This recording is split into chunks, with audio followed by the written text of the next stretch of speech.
বিসমিল্লাহির রহমানির রহিম। শেফা বনাজি দাওয়াখানার পক্ষ থেকে বলি বুক ভরা ভালোবাসা ও সালাম। আসসালামু আলাইকুম। এখানে চালতা দেখতেছেন। আজকে এই চালতার উপকারিতা নিয়ে আসলে আলোচনা করব। এই চালতার উপকারিতা নিয়ে আলোচনা করব। এই চালতা হার্ট ও লিভারের জন্য টনিক হিসাবে কাজ করে। এমনকি আমরা অনেকে অ্যান্টিবায়োটিক খাই না, অ্যান্টিবায়োটিক হিসাবে কাজ করে এই চালতা। এই চালতা ঠান্ডা ও কাশি উপশম করে।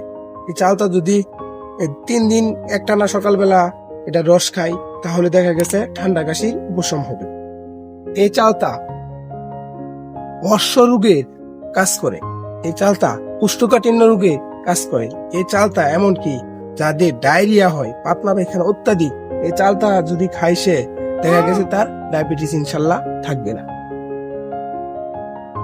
এই চালতা বদ হজম জনিত রোগের কাজ করে। যাদের পেটের ভিতরে গ্যাস হয়, অত্যাধিক গ্যাস্ট্রিকের ওষুধ খেতে হয়, যদি এই চালতা খায় নিয়মিত সে তাহলে তার দেখা গেছে গ্যাস্ট্রিক থাকবে না, আলসার হবে না। যদি এই চালতা নিয়মিত 7 দিন সে খাওয়া দাওয়া করে ইনশাল্লাহ। আসলে এই চালতা নিয়ে অনেক কথাই আছে। আসলে আমাদের এই চালতা খাওয়ার দরকার আছে।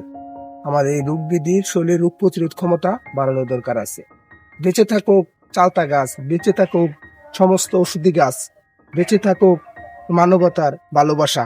গাছপালা লাগান, পরিবেশটাকে ঠিকঠাক মতো রাখেন। আসসালামু আলাইকুম।